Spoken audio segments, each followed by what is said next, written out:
उनाव हाग्रामाजों सोर दंबावो नोंथांमोना गासिबो मिथिगौ ससियेल मिडियायाव दिनै सन्दननिफ्राय लानानै हितेशनिफ्राय लानानै दिनै खाम्फा बरग'यारिखौ लानानै नैबेयावबो नेरसन बिथांखौ लानानै गोबां लिडारानो रावबो आरो बिनिफ्राय बिसिनि सिडिब्लिसिनि जिफोर लिडारफोर दंमोन बेखौथ' जों डिस्ट्रिक्ट लेभेलाव गासैखौबो जों लिडारशिप होजोबना दोनबाय दिनै माने BPF आ माने मबाइलावल'सो ससियेल मिडियायावल'सो 100% दिनैनि दिनाव साथाम साब्रैसो दाखु रोखोमनि माने गुन्दा रोखोमनि माने दाबो जौ लोंनानै थैथ'वाखै थैहां जाजोब्बाय उदैया बुगाजोब्बाय खावलाया लर जाजोब्बाय मोखाङा नायजाला हिनजावाबो न'आव दोनलिया बेफोरबायदि फाग्ला माखासेफ्रा दाबो BPF खालामदों सन्दननिफ्राय लानानै हितेश खाम्फा बिथांमोनखौ लानानै आरो नै नेरसोन औवारि ना मा होनो बिथाङाबो UPPL आव थांमारबायना थांमाराखै आं बेखौ मिथिया नाथाय दिनै राकेश ब्रह्म बिथाङा खुद गावनि खुगाजों फोरमायदों आरो लोगोसे BPF हान्जायाव दाखु साइसनि मानसिफ्रासो दङ मिथिबायना BPF दोलोआव दाखु साइसनि मानसिफ्रासो दङ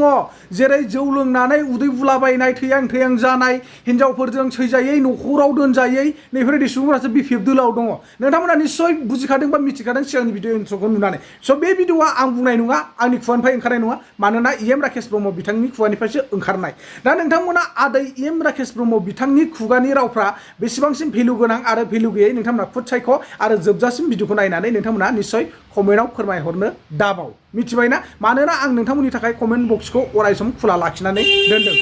नोंथांमोनहा भिडिअखौ नाय आरो सालिजारि खालामनानै नाय थारैनो राकेश ब्रह्म बिथांनि बुंनाय रावफ्रा सैथो नामा दा बे भिडिअखौ होनायनि सिगां आं फंनैसो बाथ्रा बुंनो लुगैदों मानोना दिनै राकेश ब्रह्म बिथाङा जिबायदि BPF दोलोखौ हाग्रामा महिलारिखौ बा BPF हान्जानि सुबुंफोरखौ जौ लोंनानै बुगाला जोबनाय थैहां जानाय बिथांमोनखौ बिसिफ्रा न'खराव दोनै मायै बेफोरबायदि खोथा बुंदों बे बाथ्राया थारैनो सैथोमार नामा BPF दोलोनियाव आंनिफ्राय सोंनाय BPF हान्जायाव थारैनो बेफोरबायदि सुबुंफोर दंमार नामा आरो दंमारोब्ला दिनै राकेश ब्रह्म बुंनाया रोखा जामारदोंब्ला नोंथांमोना बैफोरबायदि सुबुंफोरखौ साइड खालामना दोनखा मानोना पलिटिक्सआ बरनाम थाङो हाग्रामा महिलारिनि बरनाम थांगोन जेरै दा राकेश ब्रह्मनि थ्रुयै बा बिनि बिथां बुंनायनि थ्रुयै UPPL नि प्रमद बर'नि दैदेनजानाय राकेश ब्रह्म होननानै नाम थांगोन नङा होमबा नै बेफोरबायदि आरोखि बेखायनो मोजां नामखौ ला गाज्रि नामखौ दाला दा जेरैबायदि आं बेखौसो बुंनो लुगैदों राकेश ब्रह्मआलाय बबे गुदुंनिफ्राय ओंखारबोनाय बबे गुदुंनिफ्राय स' आं गाज्रि रावखौ बाहायाखै दै बबे गुदुंनिफ्राय माने बबे पलिटिक्स हान्जानिफ्राय ओंखारबोनाय बिथाङाबोथ' आगान होजेनदोंमोन BPF आवनो बिथाङाबोथ' BPF निनो गुन्दै जादोंमोन बिथाङाबोथ' BPF निनो खि जादोंमोन बिथाङाबोथ' BPF निनो गुरलाब जादोंमोन नङा होमबा हाग्रामा महिलारिनिनो बा हाग्रामा महिलारि सारनिनोथ' गुन्दै जानानै देरबोनाय मानसि बा पलिटिक्स गेलेबोनाय रोंबोनाय मानसि सोलोंबोनाय मानसि दिनै बिथां बायदिया रोंनानै गोरा जाबाय नालाय हाग्रामा महिलारिखौ अर्थात BPF दोलखौ नेवसिनानै मुगैनानै बायदिसिना नानांथा रोखोमनि खोनासंथावै बाथ्रा बुंनो सोलोंबाय बाथ्रा बुंनो रोंबाय UPPL दोलोआव जयनिं जानाय लोगो लोगो प्रमद बर'जों थांनाय लोगो लोगो गोबांथार नानांथा रोखोमनि खोथा बुंग्रा जाबाय आरोखि जाखागोन जायनि जाहोनाव कलितानि मानसिनि हिनजाव लानाय मानसिजों थांफाबाय जेब्ला कलिता सुबुंनि मानसि बुंनो थांबा प्रमद बर' सारा नङा होमबा दा प्रमद बर' भराली सारा जेरैबायदि बाथ्रा बुंनानै गोदै राव बुंनानै रायजो राजा आइ आफा बर' रायजो सुबुंफोरखौ थगायबोदों बेबायदि राकेश ब्रह्म मोनाबो खाम्फा मोनाबो सन्दन मोनाबो सोरबा हितेश मोनाबो थगायग्राखौथ' रोंखासिगोन ना मानो रोङा जानो नङा होमबा दा बेखायनो बिथांमोना भेलुलेस बाथ्रा बुंनो थाखाय UPPL दोलोआव जबदान जादों बा जयनिं जादों बेखायनो आं सानो स' बेफोरबायदि नोंथांमोना ससियेल मिडियानि गेजेरजों सोरांब्लानो गावजों गाव सोंखारिलायनाय मुगैलायनाय नेवसिलायनाय बेफोरखौ जालदाब दोननानै बोरै दि खौसे जानानै नै दा BJP आ जे BTR आव बा BTC आव हारसिङै इलेक्सन गेलेनो नागिरदों बे BJP खौ माबोरैबा गादबनो हागोन नोंथांमोनखौ सिन्था खालाम नैबिनि थाखाय माथा मारि नोंथांमोना गावजों गाव सोंखारलायबाय थानाङा आरो जिबायदि बाथ्रा बुंदों नोंथाङा UPPL दोलोआव थांनाय लोगो लोगो BPF हान्जायाव दाखुफ्रासो बा गुन्दाफ्रासो दंसै मासै बेबायदि बाथ्राखौ बुंबाय थायोना नोंथाङालाय बबे पलिटिकेलावसो दंमोन नोंथाङानोथ' सासे दाखुमोन सन्दन ब्रह्मआ सोरमोन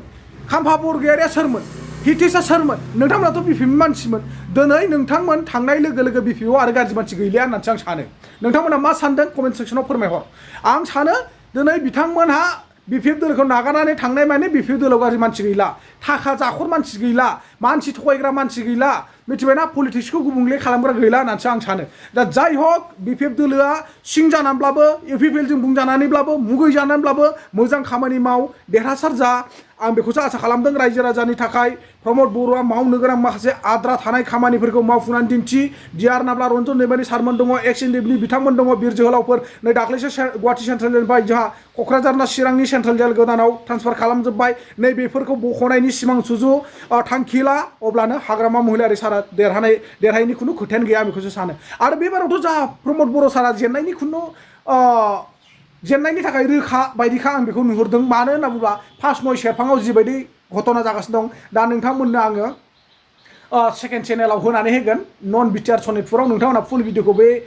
सेकेन्ड चेनेलाव थांनानै नाहाय फार्स्ट नय सेरफाङाव मा समस्या जादों इउपिपिएल आरो बिजेपिखौ मा खालामनो नागिरदों नोंथांमोना नायना ला गासैबो सात्र हन्थायानो ज' जानानै मोनसे माने जांख्रिखांनाय फोरमायदों आरोना दुखु मोननाय माने गोरबोआव आघात मोनदों बिथांमोना बेखायनो इउपिपिएल आरो बिजेपिखौ बिदाय होनो नागिरदों ना बले बोजबनो नागिरदों नोंथांमोना फुल भिडिअखौ नायोब्ला नन बिटिआर सनितपुर आंनि बे सेकेन्ड चेनेलाव फुल भिडिअ नायनानै लानो हागोन स' बेनो दिनैनि भिडिअआ नोंथांमोना फुल भिडिअखौ नायनानै लादो आरो जोबनायाव कमेन्ट सेक्सनाव फोरमायहरबानो जाबाय बेनि गेजेराव आं जुदि माबाफोर गेना गोरोन्थि बुंफ्लांदोंबा निस्सय नोंथांमोना आंखौ बर' सुबुं हिसाबै निमाहा होगोन होननानै आं मिजिंथिनाय थाबाय बे जाहैबाय जोंनि जि बिटिआर गोरोबथा गोजोन गोरोबथा आरो मानाव गेदेर प्रमद बर'नि जि गासैबो हारिखौ लानानै अनफावनाय जि मोनसे समय गासिबखौबो धोरोमखौ जातिखौ लानानै बयनिबो जातिखौनो गोजौआव दिखोनायनि जि भिजन डकुमेन्टस आरो गाहाय थाखोनि एकदम माने दुर्बल श्रेणीनि जि रायजो राजाफोर दङ बिथांमोननिखौ जिउ खांनायाव गोरलै खालामना होनायनि थाखायनो दिनै समग्र बिटिआर ओनसोलाव इउपिपिएलनि थौ आरो बेखायनो दिनै मोदैबारियावबो मोनसे जारिमिन बायदि मोनसे जयनिं दिनै प्रग्राम जादों बे जोंनि थाखाय बिराद गिदिर गोग्गाथाव बाथ्रा दिनै नुबाय खिन्थु बिजेपिआबो माने गावनो सरकार दागोन बुंनायाव सोर मा बुंदों जों बारा गुरुत्व होआखै खारन दाहालागै सरकार सोलिगासिनो दङ आरो गाबोनहालागै सोलिगोन गोलाव सिमां नुदों मानाव गेदेर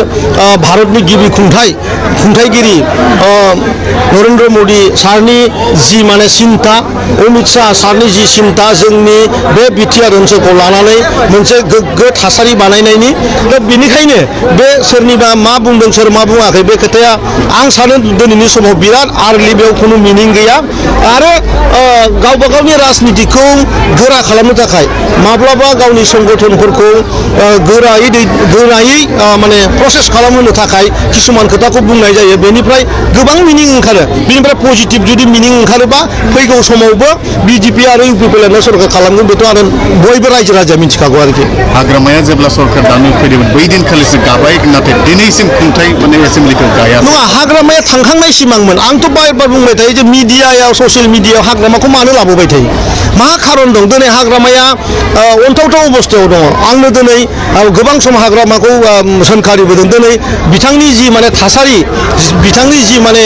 देहानिफ्राय लानानै जि मोनसे समाजाव जि मोनसे थासारि जादों दा बिथांखौबो बिदि खोथा बुंबाय थानायखौ जोंनो माने गोसोआव दुखु नांखाङो खारन बिथाङाबो मोनसे समाव जेसेबां हागौ गावनि जाथिखौ बुं बा गावनि ओनसोलखौनो बुं गोबां एनार्जि होबोदों गतिके बिथाङाबो सनमान गोनां मानसि होननानै आं बुङो गतिके थांखांनाय जिउआ मोनसे माने गाज्रि सिमांमोन गाज्रि सिमांखौ फैगोननि जि माने समायना रमायना जि माने गोथां जिउ जों मोननो थांगासिनो दं बा मोनगासिनो दङ बेजोंहाय बेखौ रुजुनानै ससियेल मिडियाफ्राबो जाहाथे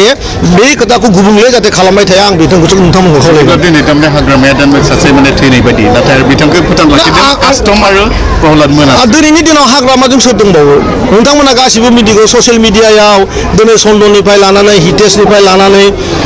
दिनै खाम्फा बरग'यारिखौ लानानै नैबेयावबो नेरसन बिथांखौ लानानै गोबां लिडारानो रावबो आरो बिनिफ्राय बिसोरनि सिडिब्लिसिनि जिफोर लिडारफोर दंमोन बेखौथ' जों डिस्ट्रिक्ट लेभेलाव गासैखौबो जों लिडारशिप होजोबना दोनबाय सासेबो गैला दिनै मुसलपुरफोर बायदि जायगायाव माने गामि गंसेयाव सानै साथाम आरो माने सानै साथामनिफ्राय बारा मानसि गैया दा बेयावनो प्रमान बेबायदिया बेयावबो जाना दङ मोदैबारियावबो सेम घटना दिनैनि बे बेसेबांबा गिदिर जयनिं गोबाङानो फोरमान होदों बेसेबां मिनि खुसि जोंनि आब'मोनहा आं दिनै 2,000 सुबुंखौ आं दिनै आब'मोननो दिनै रादाय होलांदों जे फैगौ 2 मासनि गेजेराव बे आब'मोननो आङो हांसो फिसा दाउ फिसा अमा फिसा फिनायनि सुबिदा होगोन होननानै दिनै आं बिथांमोननो रादाय होदों आरो गोबां माने आब'आनो दिनै आंजों डाइरेक्टलि माने मोनसे आं जिहेतु दिनै गिबि खेबनि थाखाय मैबारियाव फैदों बिथांमोना जोबोद आंखौ लानानै खुसि आरोखि बिदिब्ला दिनै माने बिपिएफआ माने मबाइलावल'सो ससियेल मिडियायावल'सो 100% दिनैनि दिनाव 3-4सो दाखु रोखोमनि माने गुन्दा रोखोमनि माने दाबो जौ लोंनानै थैथ'वाखै थैहां जाजोब्बाय उदैया बुगाजोब्बाय खावलाया लर जाजोब्बाय मोखाङा नायजाला हिनजावाबो न'आव दोनलिया बेफोरबायदि फाग्ला माखासेफ्रा दाबो बिपिएफ खालामदों दाबो बिनिबो ट्रिटमेन्टखौ जों खालामगासिनो दं बिराद थाबैनो बिसोरखौबो जोङो फिट खालामहोगोन जों जिमाव थांहोगोन जोङो एक्सारसाइज खालामहोगोन रानिंआव लाबोगोन बिसोरखौबो थांना थानायाव गोथां देहाया बेसे इम्परटेन्ट बेखायनो जोङो भिसिडिसि लेभेलाव गासैखौबो दा अपेन मोनसे गासैबो जोङो दा जिम खाना खुलिदों जिम माने जिम जों बेबस्था खालामना होदों बेरगावआवबो खैथा जोंहा माबा मोनलायो बेरगावआव खैथा भिसिडिसि আছে আমার बेरगावआव भिसिडिसि खैथा আছে হ্যাঁ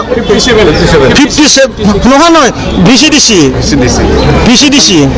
মানে 14টা আছে 14টা भिसिडिसि 14টা জিম খানা হ'বলৈ গৈ আছে সাংঘাতিক ধৰণৰ কথা আমি ক'ৰ ইণ্টাৰেষ্ট দিছোঁ আগতে দিছিলে তেখেতসকলে ইউডৰ ক্লাব বনাই পেলাই তাত মানে গাহৰি বাজাৰৰ পৰা গাহৰি উঠাই আনি ভাজি পেলাই খাই মানুহ আমাৰ ল'ৰা ছোৱালীক মাৰি ফেলছিলে তেখেতসকলৰ পেট ডাঙৰ হৈছে কোনোবাই চুগাৰ হ'ল মৰি গেল গ'ল্ড ব্লাডাৰ হ'ল কিবা হ'ল এতিয়া আমি কি কৰিছোঁ আমি এইকাৰণে জিমৰ খানা বনাই দিছোঁ তাতে ট্ৰেইনাৰ লগাই পেলাই এতিয়া প্ৰত্যেকটা भिसिडिसि 400টা भिसिडिसि 400টা অপেন জিম হ'বলৈ গৈ আছে তাত আৰু য়োগা চেণ্টাৰ আমি কৰিবলৈ গৈ আছোঁ তাত য'ত নেকি আমাৰ বয়সস্থসকলে অলপ মানে ৰানিং কৰি পেলাই খোজকাঢ়ি পেলাই পেডেলিং কৰি পেলাই আকৌ অলপ পিছত আহিব য়োগা চেণ্টাৰত য়োগাটো তেখেতসকলে য়োগা কৰিব কুল থাকিব মাইণ্ড শান্তি থাকিব পৰিৱেশটো আৰু